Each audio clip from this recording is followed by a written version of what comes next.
Welcome to DSC study hub. సాంఘిక శాస్త్రము 7వ తరగతి, పాఠము 6. ఫ్రాన్స్ ఐరోపాలో ఒక దేశం. ఐరోపాలో సెయిన్ నదికి రెండు వైపులా విస్తరించి ఉన్న నగరము ఫ్రాన్స్.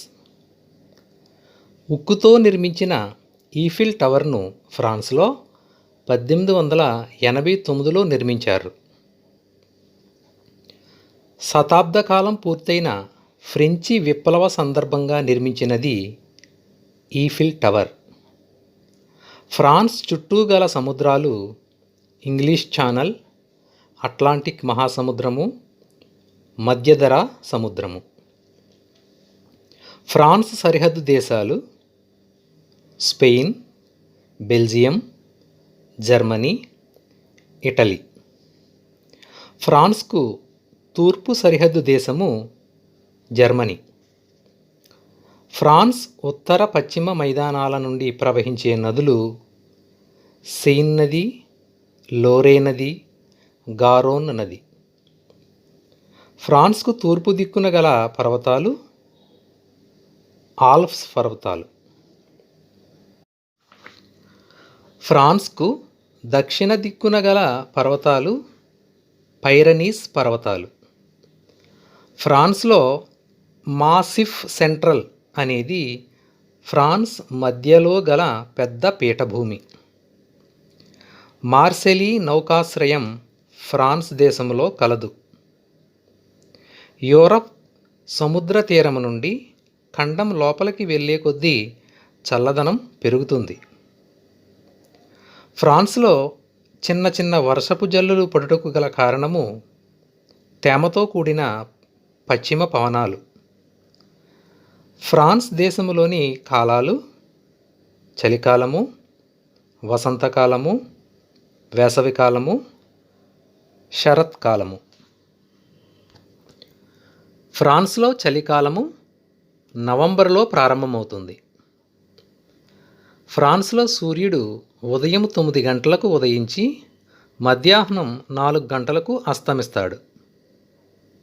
ఫ్రాన్స్లో చలికాలంలో తీవ్రమైన చలి, మంచు కురియడం వల్ల చలికాలంలో పంటలు పండవు. ఫ్రాన్స్లో మార్చి నెల రాగానే వచ్చే కాలము వసంతకాలము. వసంతకాలంలో పగలు ఎక్కువ, రాత్రి తక్కువ ఉంటుంది. వసంతకాలంలో పండించే ముఖ్యమైన పంటలు గోధుమ, రై, బార్లీ, మొక్కజొన్న, బీట్రూట్, ఓట్స్. ఫ్రాన్స్లో ముఖ్యమైన పంట గోధుమ. ఫ్రాన్స్లో గోధుమలు ఏ సంవత్సరంలో విత్తుతారు? చలికాలం చివరి రోజులలో. రొట్టెల తయారీకి, పశువుల దానాకు వాడే ఫ్రాన్స్ దేశపు ముఖ్యమైన పంట రై. బీరు తయారీకి ఫ్రాన్స్లో ఈ పంటను వాడతారు, రై. ఫ్రాన్స్లో షుగర్ బీట్ నుండి పంచదారను తయారు చేస్తారు. ఫ్రాన్స్లో వేసవికాలము జూన్ నుండి ఆగస్టు వరకు. ఫ్రాన్స్లో వేసవికాలంలో తెల్లవారుజామున 4 గంటలకే సూర్యోదయం అవుతుంది. రాత్రి 8 గంటలకు సూర్యాస్తమయం అవుతుంది. ఫ్రాన్స్లో ద్రాక్ష పంట వేసవిలో వస్తుంది. ఫ్రాన్స్లో శరత్కాలం సెప్టెంబర్ నుండి ప్రారంభమవుతుంది. ఉత్తర ఫ్రాన్స్ కన్నా దక్షిణ ఫ్రాన్స్ ఉష్ణోగ్రత అధికం. ఫ్రాన్స్లో రాళ్లతో కూడిన ఏటవాలు ప్రాంతాలలో పెరిగే వృక్షాలు ఆలివ్ వృక్షాలు. ఫ్రాన్స్లో వంట నూనెను తీసే చెట్లు ఆలివ్ వృక్షాలు. ఫ్రాన్స్లో ప్రతి ఇంటిలోనూ సారా, జున్ను, మాంసం నిల్వ చేయడానికి వాడేవి నేలమాళిగలు, అంటే ఆహారపు బీరువాలు. ఫ్రాన్స్లో లభించే ఖనిజాలు బొగ్గు, ఇనుము. ఫ్రాన్స్ బొగ్గును అమెరికా, దక్షిణ ఆఫ్రికాల నుండి దిగుమతి చేసుకుంటున్నది. ఫ్రాన్స్ పెట్రోలియంను దక్షిణాఫ్రికా, అరబ్ దేశాల నుండి దిగుమతి చేసుకుంటుంది. ఫ్రాన్స్లో 80% విద్యుత్తు అణుశక్తి నుండి లభిస్తున్నది. ఫ్రాన్స్లో విద్యుత్తును ఉత్పత్తి చేసే అణు రియాక్టర్లు మొత్తం 61. పాఠము 6 completed. Next lesson 7 Africa. Lesson number 7 Africa. ప్రపంచంలో అతిపెద్ద బంగారు, వజ్రాల గనులు గల ఖండము ఆఫ్రికా. మొదటిసారిగా మానవ సంతతి ఆవిర్భవించిన ఖండము ఆఫ్రికా. ఆఫ్రికా ఖండం చుట్టూ గల సముద్రాలు: తూర్పున ఎర్ర సముద్రము, హిందూ మహాసముద్రము, ఎడెన్ సింధు శాఖ. పడమర అట్లాంటిక్ మహాసముద్రము. ఉత్తరం మధ్యధరా సముద్రము. దక్షిణం దక్షిణ మహాసముద్రము.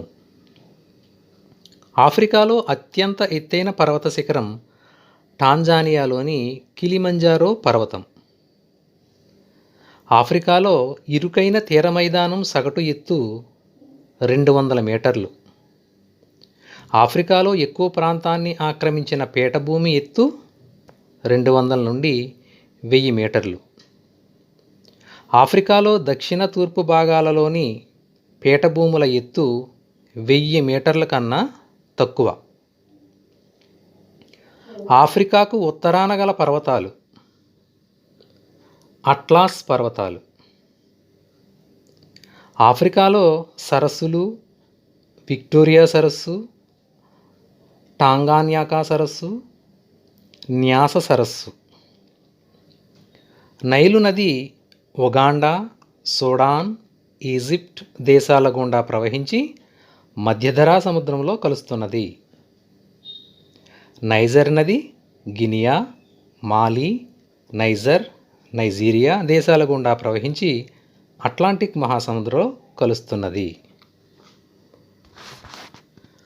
కాంగో నది కాంగో రిపబ్లిక్, కాంగో ప్రజాస్వామ్య రిపబ్లిక్ గుండా ప్రవహించి అట్లాంటిక్ మహాసముద్రంలో కలుస్తున్నది. జాంబెజీ నది అంగోలా, జాంబియా, జింబాబ్వే, మొజాంబిక్ దేశాల గుండా ప్రవహించి హిందూ మహాసముద్రంలో కలుస్తున్నది. ఆఫ్రికా ఖండ ఉత్తర దిక్కులో గల ఎడారి సహారా ఎడారి. సహారా ఎడారి గుండా ప్రవహించే నది నైలు నది. ఆఫ్రికా ఖండ సరస్సులన్నింటిలోనూ పెద్ద సరస్సు విక్టోరియా సరస్సు. విక్టోరియా సరస్సు నుండి పుట్టే నది నైలు నది. ఆఫ్రికా ఖండ మధ్య భాగము గుండా పోతున్న రేఖ భూమధ్య రేఖ. ఆఫ్రికాను ఉత్తర ఆఫ్రికా, దక్షిణ ఆఫ్రికాగా వేరు చేయుచున్న రేఖ భూమధ్య రేఖ. ఆఫ్రికా ఖండ దక్షిణ భాగమున గల రేఖ మకర రేఖ.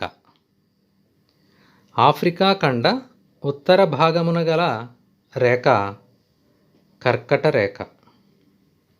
ఆఫ్రికాలో కర్కట రేఖ, మకర రేఖ మధ్య గల ప్రాంతము ఉష్ణమండల ప్రాంతము, అయనరేఖ ప్రాంతం. అయనరేఖలకు ఉత్తర దక్షిణ ప్రాంతాలను సమశీతోష్ణ ప్రాంతాలు అంటారు. ఆఫ్రికాలో అత్యధిక వర్షపాతం ఉన్న ప్రాంతాలలో భూమధ్యరేఖ ప్రాంతపు అడవులు ఉన్నాయి. ఆఫ్రికాలో వర్షపాతం మధ్యస్థంగా ఉన్న ప్రాంతాలలో సవన్నా గడ్డి భూములు ఉన్నాయి. ఆఫ్రికాలో అతి తక్కువ వర్షపాతం గల ప్రాంతాలలో ఎడారి ప్రాంతపు వృక్ష సంపద గల చెట్లు ఉన్నాయి. ఆఫ్రికాలో అత్యధిక వర్షపాతము భూమధ్య రేఖకు రెండు వైపులా ఉండే ప్రాంతాలలో ఉంటుంది. ఆఫ్రికా ఉత్తర దక్షిణ ప్రాంతాలలో తక్కువ వర్షపాతం ఉంటుంది. ఈ వర్షము వేసవి కాలంలోనే పడుతుంది. భూమధ్య రేఖ ప్రాంతంలో వర్షము సంవత్సరం పొడవునా పడుతుంది. ఆఫ్రికాలో మధ్యస్థంగా వర్షం పడే ప్రాంతాలలో దట్టంగా గడ్డి పెరుగుతుంది. వీటినే సవన్నా గడ్డి భూములు అంటారు. ఏనుగులు కూడా కనిపించనంత ఎత్తు గడ్డి పెరుగుతుంది. ఆఫ్రికాలో ఉత్తర భాగంలో సగభాగం శుష్క ప్రాంతము. ఆఫ్రికాలో దక్షిణ భాగములో కల ఎడారి కలహారా ఎడారి. చాలా కాలం క్రితం వరకు ఇతర ఖండాల వారికి ఆఫ్రికా ఖండం గురించి తెలియదు. యూరోపియన్లకు ఆఫ్రికా ఉత్తర సముద్ర ప్రాంతాలు, భారతీయులకు, అరబ్బులకు ఆఫ్రికా తూర్పు తీర ప్రాంతాలు తెలిసాయి. యూరప్ నుండి ఆఫ్రికా వెళ్ళడానికి మధ్యధరా సముద్రాన్ని దాటాలి. 1498లో పోర్చుగీస్ నావికుడు వాస్కోడిగామా ఆఫ్రికా దక్షిణ అగ్రం వెళ్ళి అక్కడ నుంచి భారతదేశం చేరుకున్నాడు. అమెరికాకు బానిసలుగా వెళ్ళిన ఆఫ్రికా వారిని స్వేచ్ఛాయుత అమెరికా పౌరులుగా 1860 సంవత్సరంలో ప్రకటించారు. ఆఫ్రికా దేశమైన సూడాన్ను బ్రిటన్, జైరీని బెల్జియం దేశాలు ఆక్రమించుకుని వలసలు ఏర్పాటు చేసుకున్నాయి. ఆఫ్రికాలోని అబిసీనియా లేక ఇథియోపియా, లైబీరియా దేశాలు ఏ దేశ ప్రాబల్యం వల్ల వలసీకరించబడని దేశాలు. ఆఫ్రికాలో ఇటలీ వలస ప్రాంతాలు ట్రిపోలి అంటే Libya, Somalia. South Africa Britain ఆధీనంలో ఉంది. అదేవిధంగా నైజీరియా, జింబాబ్వేలు కూడా బ్రిటన్ ఆధీనంలోనే ఉన్నాయి. ఆఫ్రికాలో విలువైన రాగి గనులు జాంబియా, జింబాబ్వేలో ఉన్నాయి.